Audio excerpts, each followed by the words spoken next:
I watched a little video clip the other day, popped up on my Facebook, and it was by ITV or the BBC about the whole COVID-19 pandemic, and it was really tackily done. You had the hospital scene where you had the camera pan in a tiny room, and you had maybe about 3 patients with some of their facial features blurred and their face masks on, and you had a separate scene with a news reporter, standing there with their microphone, and then she looks over her shoulder and she says, "I've just heard somebody say this pandemic's a conspiracy," and then there was another news reporter, and she said, I remember this, she said, this is something else. She was shaking her head. She was saying, in years to come, we're going to talk about this. And I agree with her, but I don't agree with what she thinks or what she's been paid to say. I mean, who knows? We can't say 100%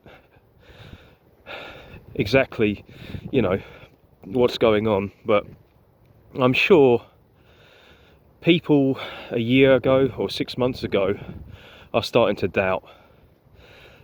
And I'm talking about the NHS here. What's happening with the NHS and this whole COVID-19 incident, because this is something else. I'm beginning to kind of think that more and more, that it's not to do with COVID-19, but something's happening for sure. They say with this pandemic, it's the elderly and sick who are most vulnerable to become casualties of COVID-19. Apparently most healthy people have something like a 98% survival rate. That's what we've been told. And I tell you, well, the sick and the elderly and the frail, they have become casualties of COVID-19. There's no doubt there, but what you might want to ask yourself is, how are they casualties of COVID-19? Are they casualties because they were infected by the virus and died from COVID-19 directly or perhaps indirectly? Because when you look at it, it's certainly the elderly and the frail that have been victims. The elderly have been victims of this in their care homes, apparently, because people abandoned them, the carers abandoned them out of fear to leave them to die. So not necessarily dying of COVID-19, but dying of basic neglect. And then you have the mentally ill, people suffering from depression, that are apparently suiciding themselves right now. They're victims of this pandemic, if you want to call it that. Then you have people who aren't necessarily old, but are terminally ill, physically, and need operations. They need life-saving operations, they need treatment that they're not getting. And if they haven't died yet, they may well die in weeks to come, months to come, maybe years to come. This,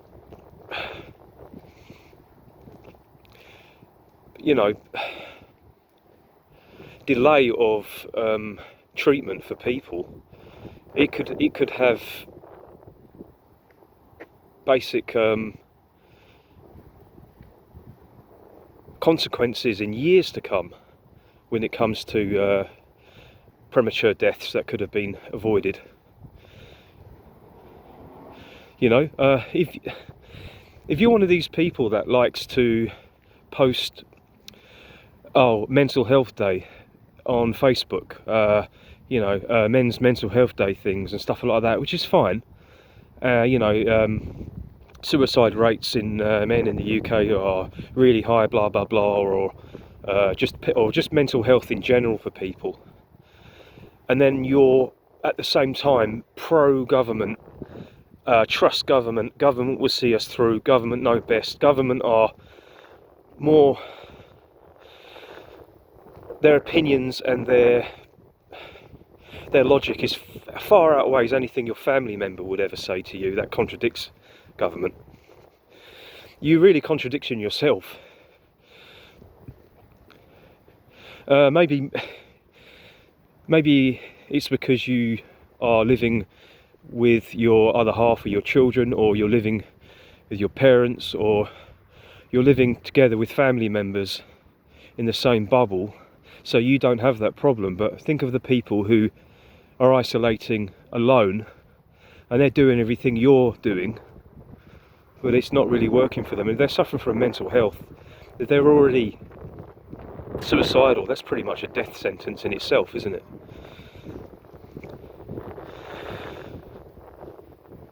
I'm going to bring in human rights here.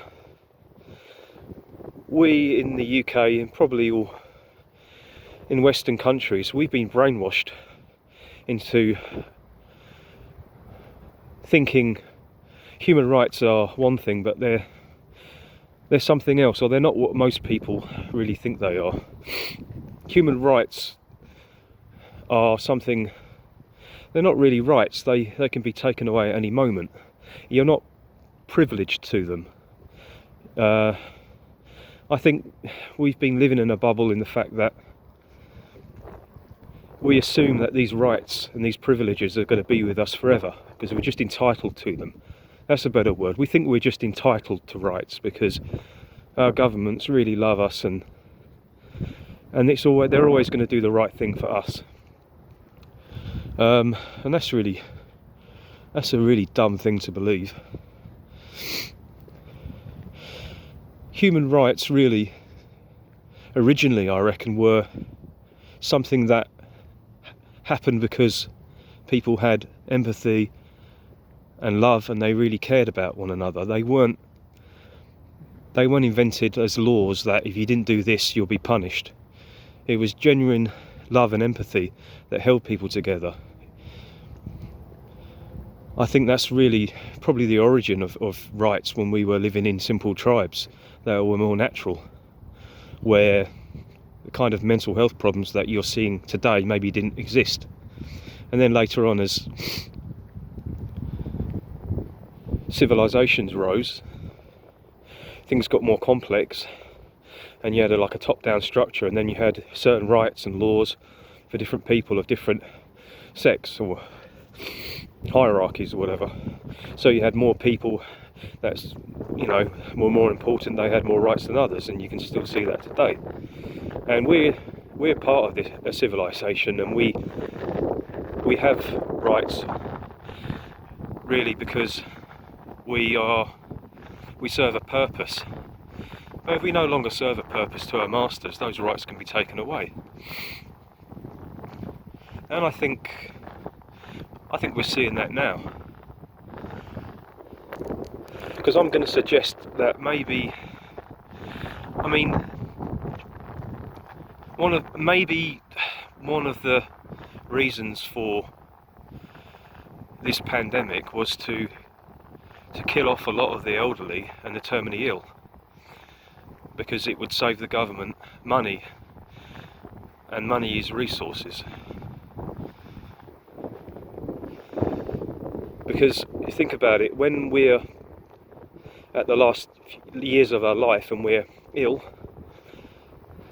it costs a lot of money and resources just to keep us alive for those few extra years.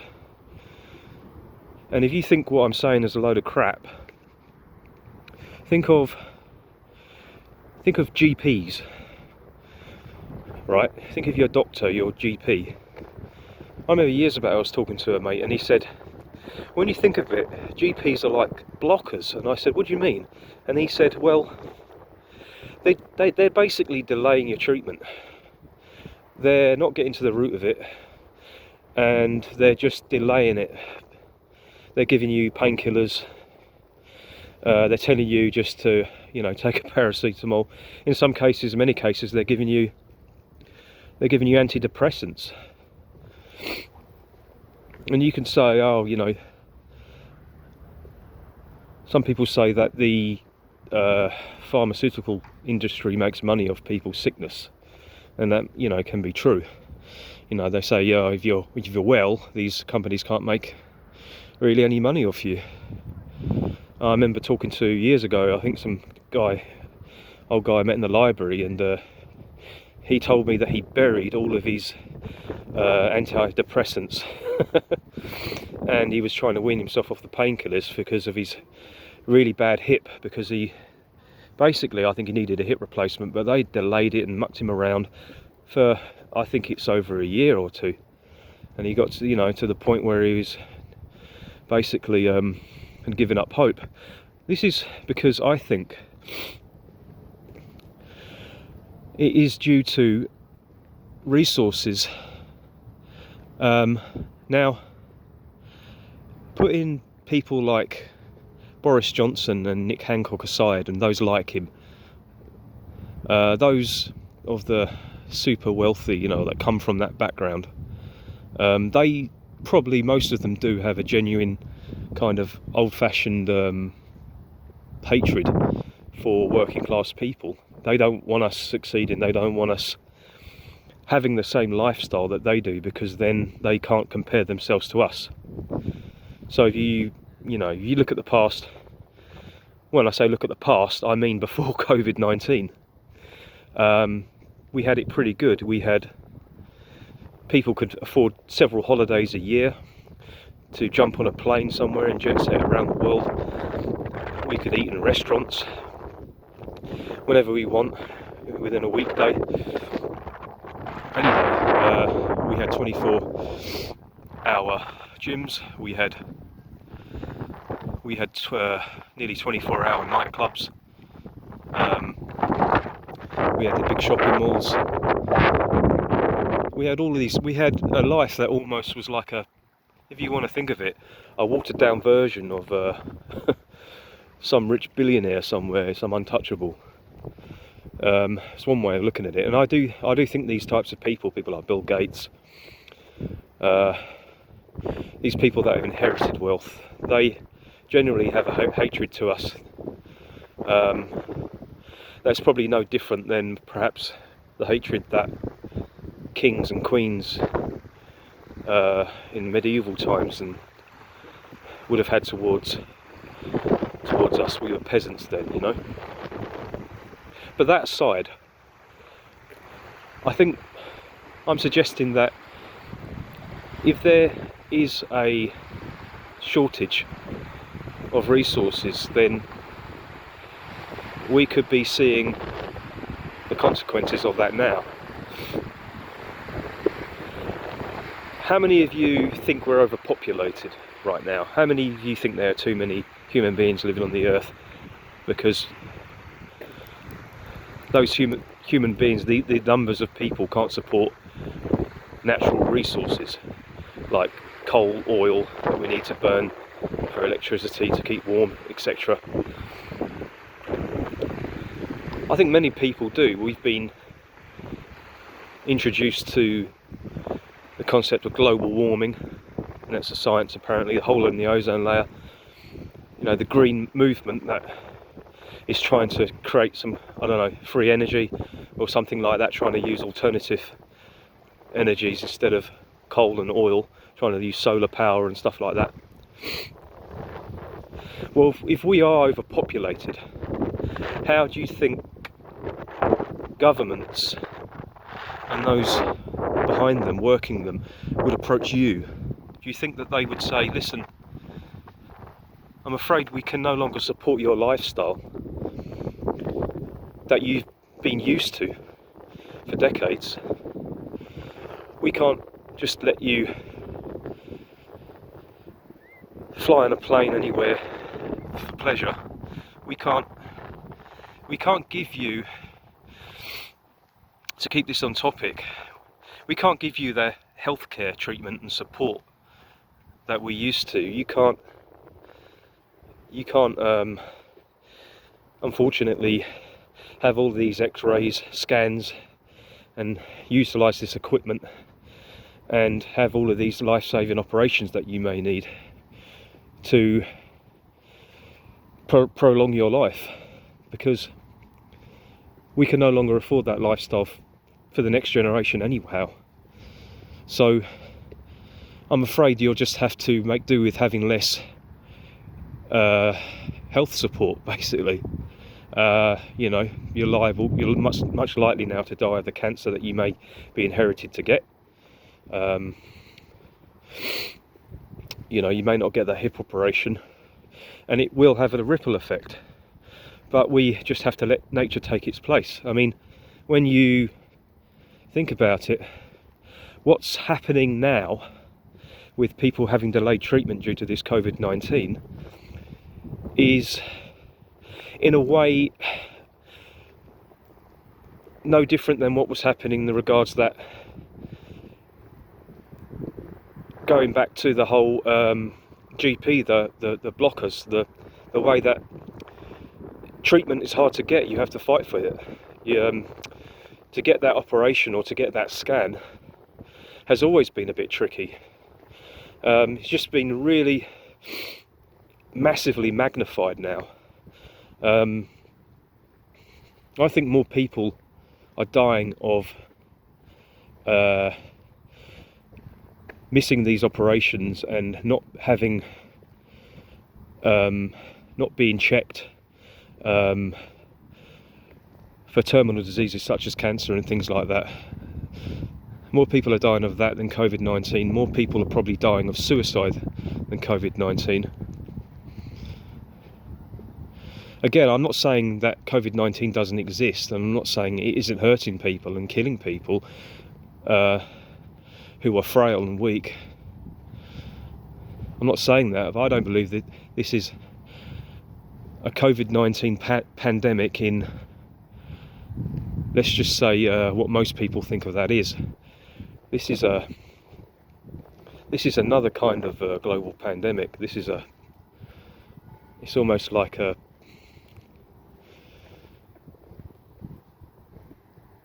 like a culling, I think. I don't know how long it will go on for. I hope, let's just say, if everything returns to normal in 3 months' time, still, I think it's gonna leave an impact for years when it comes to the NHS and what they've done to people.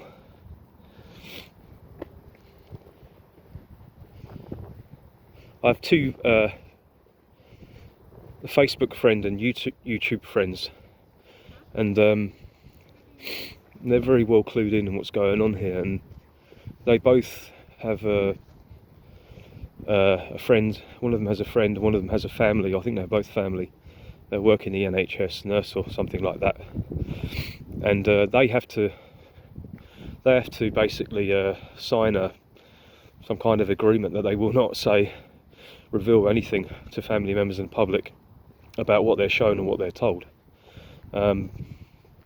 These people have told their family members, and they basically explained that so many hospitals are empty. They're all empty. The big hospitals. There's no bodies being piled up. There's no thousands of people in the prime of their life and dying on respirators. They're empty. They're empty while, because this is according to them. So don't take my word for it, but they're empty while there's thousands of people waiting for that operation, waiting for that scan, waiting to find out if the cancer that they've got isn't in an advanced stage. So just think about that. Think about human rights, and start to gently break the rules, and start to look towards your family and your friends more in hope than your government. Because if you doubt that, just look at history. Look at the big events that have happened in history. It's always governments that have done it, pretty much. And it's a dangerous thing just to put your faith in a government, because government is not a singular entity. It's just a group of people. It's just a group of people in power, that's all.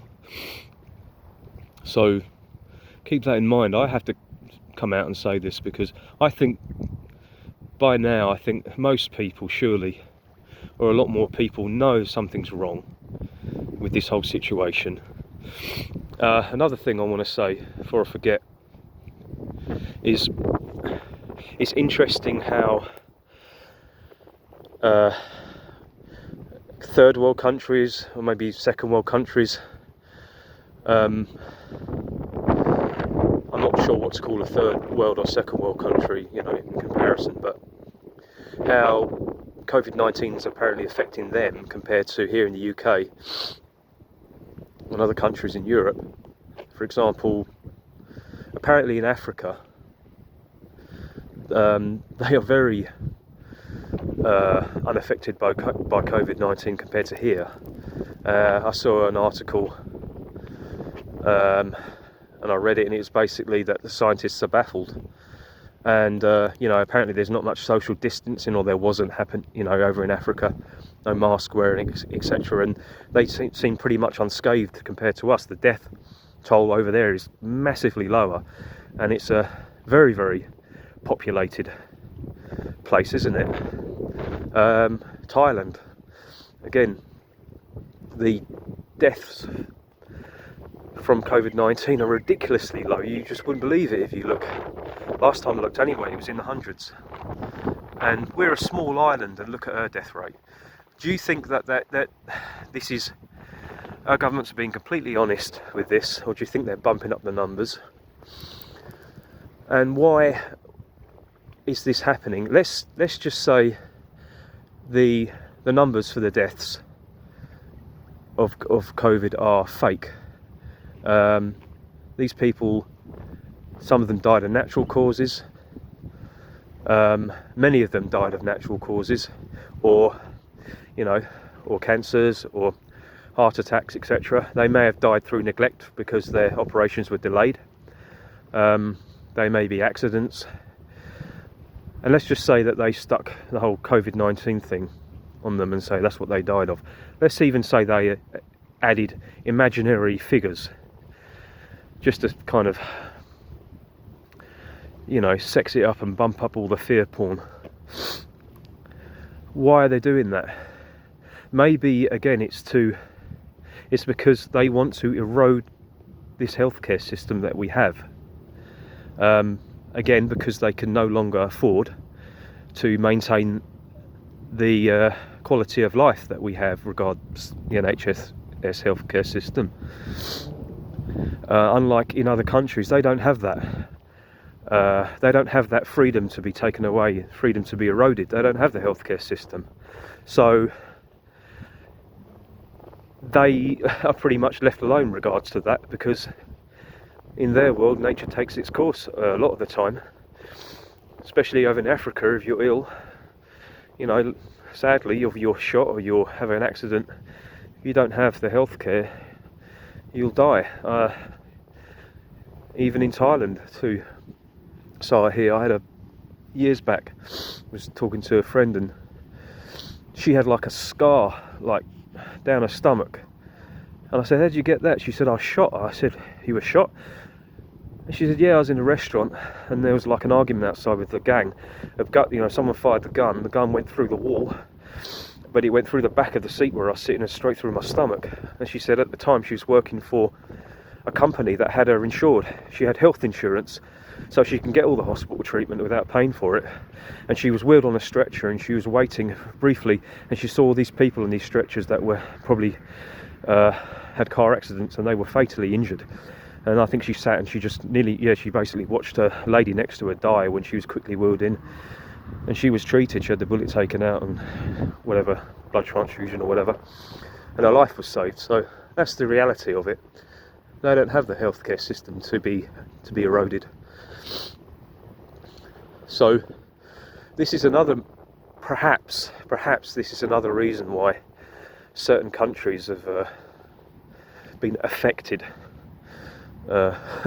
differently, and it's a bitter pill to swallow, and it's a very sad thing, but at the same time it can be very dangerous to put your faith in other people you don't know, people that may not have your best intentions, and it's not good to assume that they do. Again, just look at history. So I think this needs to be said. So I'm just going to leave it there. Alright, cheers, take care, bye.